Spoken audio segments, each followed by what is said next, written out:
चाणक्य के सर्वश्रेष्ठ अनमोल विचार। चाणक्य नीति संपूर्ण अध्याय 8। नीच वर्ग के लोग दौलत चाहते हैं, मध्यम वर्ग के दौलत और इज्जत, लेकिन उच्च वर्ग के लोग सम्मान चाहते हैं, क्योंकि सम्मान ही उच्च लोगों की असली दौलत है। दीपक अंधेरे का भक्षण करता है, इसीलिए काला धुआं बनाता है।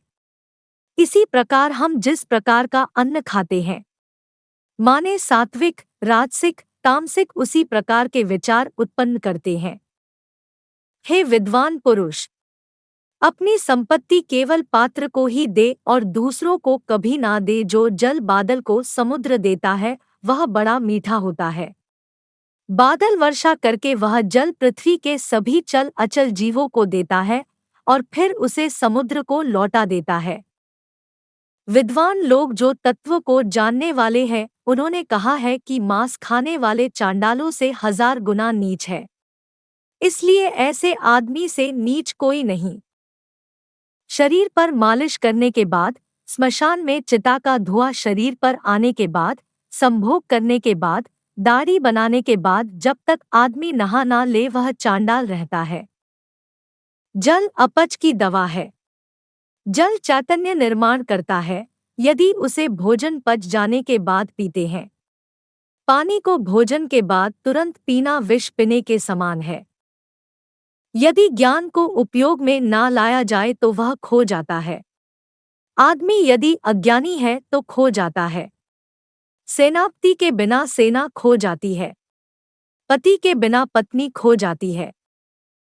वह आदमी अभागा है जो अपने बुढ़ापे में पत्नी की मृत्यु देखता है। वह भी अभागा है जो अपनी संपदा संबंधियों को सौंप देता है। वह भी अभागा है जो खाने के लिए दूसरों पर निर्भर है। यह बातें बेकार है। वेद मंत्रों का उच्चारण करना लेकिन निहित यज्ञ कर्मों को ना करना। यज्ञ करना लेकिन बाद में लोगों को दान देकर तृप्त ना करना। पूर्णता तो भक्ति से ही आती है। भक्ति ही सभी सफलताओं का मूल है। एक संयमित मन के समान कोई तप नहीं, संतोष के समान कोई सुख नहीं, लोभ के समान कोई रोग नहीं, दया के समान कोई गुण नहीं। क्रोध साक्षात यम है, तृष्णा नरक की ओर ले जाने वाली वैतरणी है, ज्ञान कामधेनु है, संतोष ही तो नंदनवन है। नीति की उत्तमता ही व्यक्ति के सौंदर्य का गहना है। उत्तम आचरण से व्यक्ति उत्तरोत्तर ऊंचे लोक में जाता है। सफलता ही विद्या का आभूषण है। उचित विनियोग ही संपत्ति का गहना है। नीति भ्रष्ट होने से सुंदरता का नाश होता है। हीन आचरण से अच्छे कुल का नाश होता है।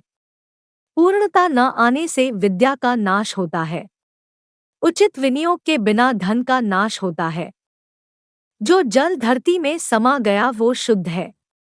परिवार को समर्पित पत्नी शुद्ध है। लोगों का कल्याण करने वाला राजा शुद्ध है। वह ब्राह्मण शुद्ध है जो संतुष्ट है। असंतुष्ट ब्राह्मण, संतुष्ट राजा, लज्जा रखने वाली वेश्या, कठोर आचरण करने वाली गृहिणी, ये सभी लोग विनाश को प्राप्त होते हैं। क्या करना ऊंचे कुल का यदि बुद्धिमत्ता ना हो? एक नीच कुल में उत्पन्न होने वाले विद्वान व्यक्ति का सम्मान देवता भी करते हैं। विद्वान व्यक्ति लोगों से सम्मान पाता है। विद्वान उसकी विद्वत्ता के लिए हर जगह सम्मान पाता है। यह बिल्कुल सच है कि विद्या हर जगह सम्मानित है। जो लोग दिखने में सुंदर है, जवान है, ऊंचे कुल में पैदा हुए हैं, वो बेकार है यदि उनके पास विद्या नहीं है। वो तो पलाश के फूल के समान है जो दिखते तो अच्छे हैं पर महकते नहीं। यह धरती उन लोगों के भार से दबी जा रही है जो मांस खाते हैं, दारू पीते हैं, बेवकूफ है। वे सब तो आदमी होते हुए पशु ही है। उस यज्ञ के समान कोई शत्रु नहीं जिसके उपरांत लोगों को बड़े पैमाने पर भोजन ना कराया जाए। ऐसा यज्ञ राज्यों को खत्म कर देता है। यदि पुरोहित यज्ञ में ठीक से उच्चारण ना करे तो यज्ञ उसे खत्म कर देता है। और यदि यजमान लोगों को दान एवं भेंटवस्तु ना दे तो वह भी यज्ञ द्वारा क्षम हो जाता है।